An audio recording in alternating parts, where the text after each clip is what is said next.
दोस्तों कहीं Apollo mission fake तो नहीं था? क्या हुआ था उस दौरान? अपोलो मिशन के बाद टेक्नोलॉजी और दुनिया में क्या बदलाव हुए, इसकी वजह से अपोलो 11 को अभी तक का सबसे बड़ा रेवोल्यूशनरी प्रोजेक्ट माना जाता है। उन सारी बातों को सही से समझेंगे इस वीडियो में। तो अपोलो 11 ह्यूमन हिस्ट्री की अभी तक की सबसे बड़ी स्पेस रीच में से एक है। इतना बड़ा रॉकेट जो 151 टन की कैपेसिटी रखता हो, ऐसे एक्सट्रीम रॉकेट के साथ चांद पर पहुंच जाना, बहुत से साइंटिफिक एक्सपेरिमेंट करना और वापस कई बार मौत के मुंह में जाते जाते बचकर वापस आ जाना, इतना बड़ा रेवोल्यूशन जो शुरुआत में ही हो गया, जिसके बाद मानवता की सोच पर एक बहुत बड़ी चोट पड़ी और एक अलग ही एक्सपीरियंस सामने आया। दोस्तों जैसा कि आपको पता है, वर्ल्ड वॉर 2 के बाद रशिया और अमेरिका पूरी तरह से स्पेस रेस में कूद पड़े थे। पुराने रशिया ने, जिसका नाम पहले सोवियत यूनियन था, ने पहली आर्टिफिशियल सैटेलाइट स्पुतनिक लॉन्च की थी, जो पहला मैनमेड ऑब्जेक्ट था जो स्पेस में गया था। और 3 साल बाद सोवियत ने कॉस्मोनॉट यूरी गैगारिन को स्पेस में भेजा था और ये भी ह्यूमैनिटी का पहला ह्यूमन मिशन इन स्पेस था। फिर अमेरिका बौखला गया। अमेरिका कुछ भी करके, बड़े बड़े रिस्क लेकर, खूब पैसा लगाकर किसी तरह से स्पेस रेस में आगे रहना चाहता था। जल्द ही प्लान बनाया कि हम मून पर जाएंगे। इसके बाद जोर शोर से टेस्टिंग और ट्रायल्स शुरू हो गए। सबसे पहले रॉकेट प्रोपेलर, हीट शील्ड और पूरे रॉकेट की टेस्टिंग 1963 से 1967 के बीच में हुई। लेकिन 1967 में एक बहुत बड़ा हादसा हो गया। दोस्तों अपोलो 1 के लॉन्च के दौरान कैबिन में ही आग लग जाने की वजह से धरती पर ही उन 3 एस्ट्रोनॉट की मौत हो जाती है और अपोलो 1 फेल हो जाता है। फिर साइंटिस्टों को लगा कि अभी और भी ज्यादा टेस्टिंग और ट्रायल्स की जरूरत पड़ेगी। फिर अपोलो 4, 5, 6 अनमैन्ड मिशन सिर्फ रॉकेट टेस्टिंग के लिए ही लॉन्च होते रहे। और अपोलो 8 मिशन पहला मिशन जहां 3 साइंटिस्ट चांद के पास जाकर वापस आ जाते हैं, क्योंकि अभी ल्यूनर मॉड्यूल जो एक्चुअल में चांद पर उतरेगा उसकी टेस्टिंग होनी बाकी थी। और अपोलो 9 में ल्यूनर मॉड्यूल की टेस्टिंग होती है। फिर अपोलो 10 जिसमें उन 3 साइंटिस्टों को जो मून पर जाएंगे, ऑल ऑफ द नेसेसिटीज, क्योंकि अपोलो 11 ही तो फाइनल मिशन था।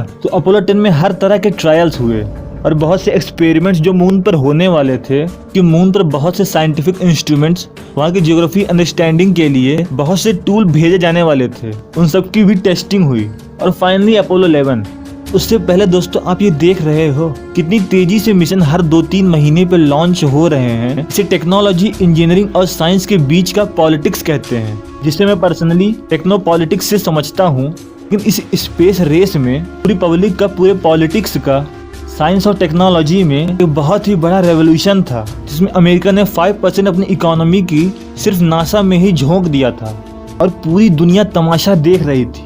अपोलो 11 में एक ऐसे रॉकेट का यूज हुआ जिससे बड़ा रॉकेट आज तक ह्यूमन हिस्ट्री में नहीं बना और ना ही कोई प्लान भी है। कंपैरिजन के लिए स्टारशिप जो अभी तक का सबसे बड़ा एलन मस्क का रॉकेट का प्लानिंग है, उससे भी 60-70 टन ज्यादा वजन अपोलो 11 का सैटर्न 5 उठा सकता था। तो जो मॉडर्न टेक में भी अभी तक प्लानिंग में भी इतनी कैपेसिटी का रॉकेट नहीं है। Neil Armstrong, Edwin Aldrin, Michael Collins 3 scientist थे जो अपोलो 11 में गए थे। यहाँ पर इंटरेस्टिंग चीज ये है, तो रॉकेट के पेलोड में 2 चीजें थी, कमांड एंड सर्विस मॉड्यूल और लूनर मॉड्यूल। इसमें लूनर मॉड्यूल को ही, जिसमें आर्मस्ट्रांग और एडविन एल्ड्रिन बैठे हुए थे, मून सरफेस पे जाना था, और माइकल कॉलिंस को कमांड और सर्विस मॉड्यूल में बैठकर मून का ऑर्बिट करना था। उससे डिटैच होकर लूनर मॉड्यूल मून पर लैंड करेगा और फिर वापस आने के लिए लूनर मॉड्यूल को कमांड एंड सर्विस मॉड्यूल से दोबारा अटैच करके अर्थ की ओर डायरेक्शन दिया जाएगा और फिर लूनर मॉड्यूल लैंड करता है। इसके बाद बहुत ही सुनहरे भविष्य की शुरुआत हुई। लेकिन लोग बहुत सी चीजों में मिसअंडरस्टूड होकर अपोलो 11 को फेक मानते हैं। जैसे वो झंडा था तो वो उड़ क्यों रहा था, और अगर कैमरे से फोटो खींची गई थी तो कहीं ना कहीं कैमरा भी तो आना चाहिए था। दोस्तों ये सब ज्यादा कॉम्प्लेक्स नहीं है। जैसे फ्लैग कैसे उड़ रहा था, इसमें वर्टिकल रॉड के साथ साथ हॉरिजॉन्टल रॉड ऊपर के साइड में लगाई गई थी ताकि झंडा जो है वो तना रहे। और कैमरा से जब फोटो आ रही थी तो हाथ क्यों नहीं आ रहा था, क्योंकि कैमरा स्पेस सूट में फिट था। ओके ठीक है। तब क्या आपको मालूम है अपोलो 11 के बाद कितनी बार अपोलो मिशन ने ह्यूमंस को मून पर लैंड करवाया?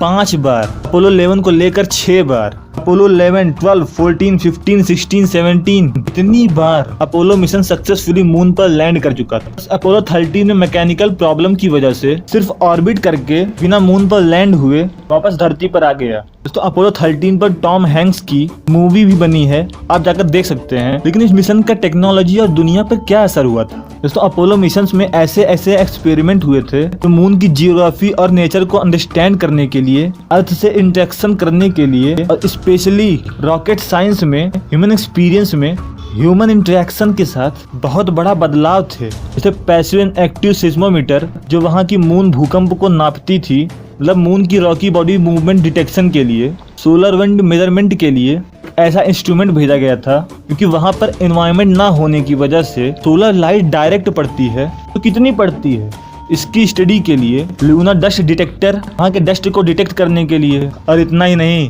अपोलो 11 में 23 किलो रॉक और सॉइल भी पृथ्वी पर वो ले आए थे सैंपल के लिए। फिर भी static radar, lunar portable magnetometer, cold cathode gauge, super thermal ion detector जो चांद पर पॉजिटिव चार्ज एनर्जी और मासेस को डिटेक्ट करता था। और ऐसे बहुत से एक्सपेरिमेंट बदल बदल कर एक एक मिशन में बार बार किए गए थे।